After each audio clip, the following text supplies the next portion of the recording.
Hi everyone, we're going to do a brief review of transcription and translation, and specifically how to problem solve with it. So just to review what we've seen so far, we saw in the other videos that we watched that we start with the DNA molecule, we unwind it, and again this is all done by enzymes, and then we're going to unzip it. So we're going to basically, like if it's a ladder, we're going to cut the rungs in half, but only in a certain section, not the whole way around. It's just the rungs are still attached at the ends of these. It's just going to be cut in the middle during a certain section of what we're trying to transcribe. So if we were to look at that a little more closer, we would see something like this. So we know that they have complementary base pairing. And when we're doing from DNA to DNA, so we have A, T, G, and C. So if we're doing DNA to DNA, we know that A goes with T, T goes with A, they're always together, and G goes with C, and C goes with G. So we know that these rungs over here, they're unlabeled. If A is over there, this must be T, T is over here, that must be A, this one must be C, and that one must be G. However, when we unzip, we want to make a completely new molecule. We want to make a strand of what we call mRNA. So enzymes are going to come in with these different nucleotides, and we're going to make a new strand, a new complementary strand that's temporarily going to be attached here. And this is going to be our mRNA strand. Now, mRNA is a little different from DNA. So if we look at DNA, we have our same molecules. DNA is made of adenine, thymine, guanine, and cytosine. But when we go from DNA to mRNA, there's going to be a slight difference. So A is not going to go with thymine because RNA doesn't actually contain thymine. RNA contains a molecule called uracil, which is symbolized by a capital U. T is going to go with A, G is going to go with C, and C is going to go with G. So here's the main difference. When we're doing DNA to DNA, like when we're doing replication, like we would do for mitosis or meiosis, this is what we're going to see. This basic setup here. A to T, T to A, G to C, C to G. However, in mRNA does not have thymine. It does not have that. It has uracil. So A would go with U on the complementary strand.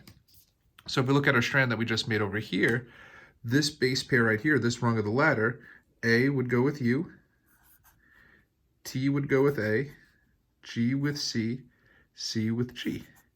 And then what would happen is that it would this would eventually detach. So this strand of mRNA would leave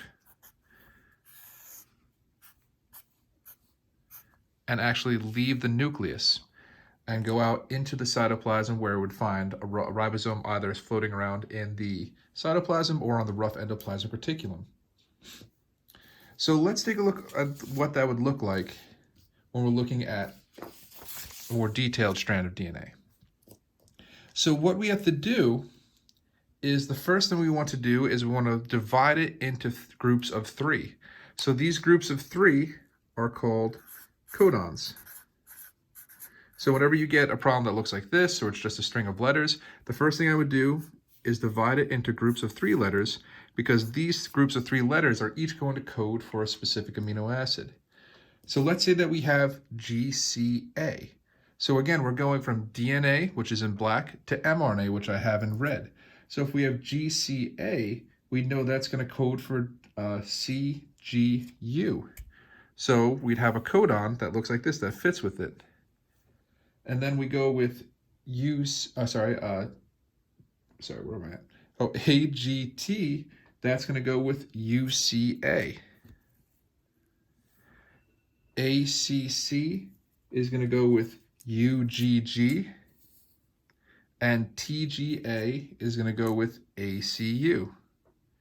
So it's, again, groups of 3 codons, so that when we bring these now, we're going to have these code for a specific amino acid. So we did transcription. We went from DNA down to mRNA. So now let's see what transcription would look like. So the way that our body does transcription, and not just our bodies, all of animal life, is transcription is it uses basically this chart. It doesn't have the chart itself, but this is the way that it's going to code. So let's look at our first one. CGU, that's our first codon, our first group of 3 letters. So what we would do is we would find on this diagram or in this chart, where CGU is. So so we find our first base, as you can see here. So C tells us in this row. We go to our second base, which is at the top. G, so that tells us it's in this box. CGU codes for arginine. ARG. That's our first one. The next one we had was UCA.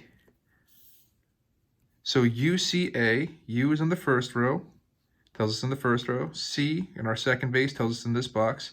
UCA codes for SER, serine. Next one we had was UGG.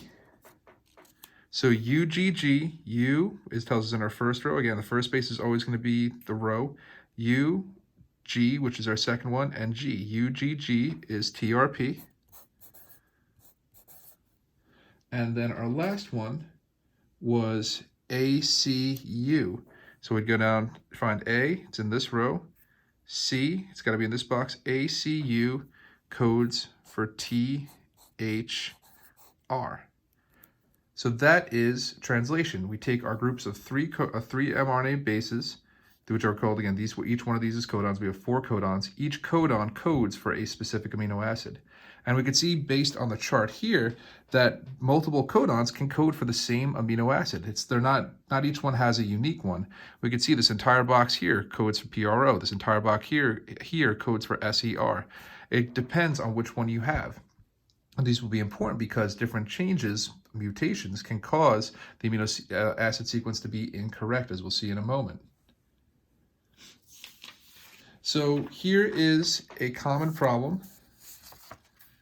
that we would see. So this is what you would see. You're going to see on your work today. This is what you would see in different translations. And then we do actually have computer programs that can also do this.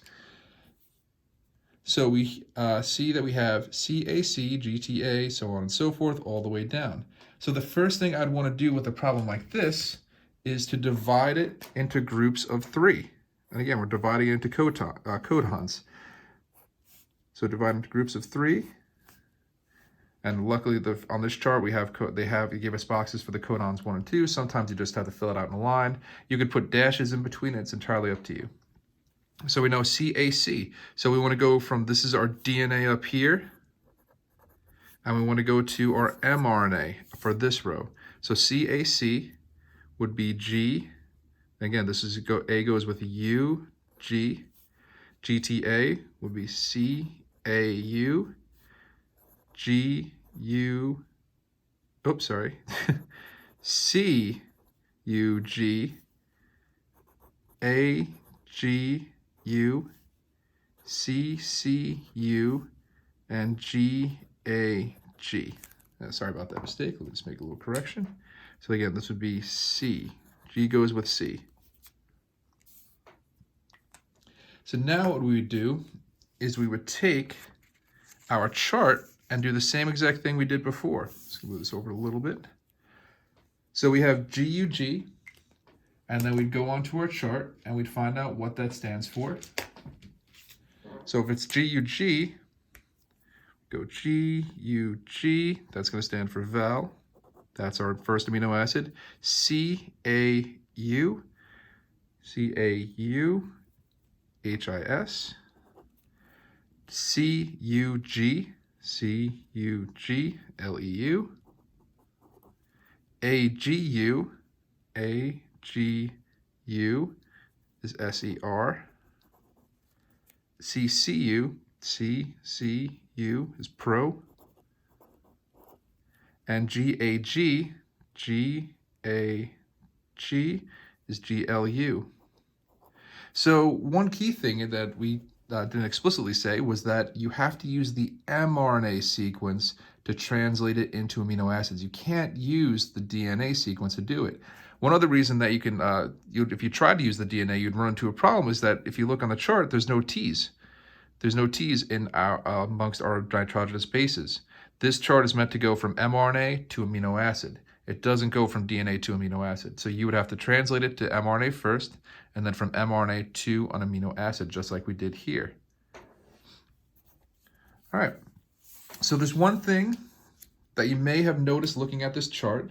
that we're going to talk about, and that is these various codes where it says stop.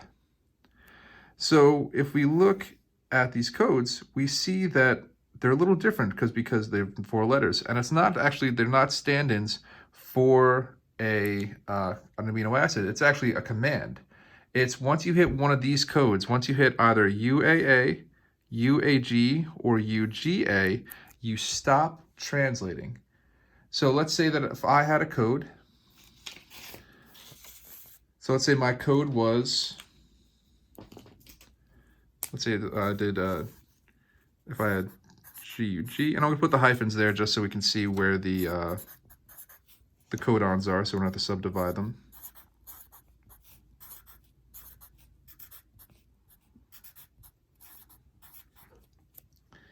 So if we're to use our chart to translate these, we would see it comes out to val, his, LEU, and then we hit one of our stop codons, we stop.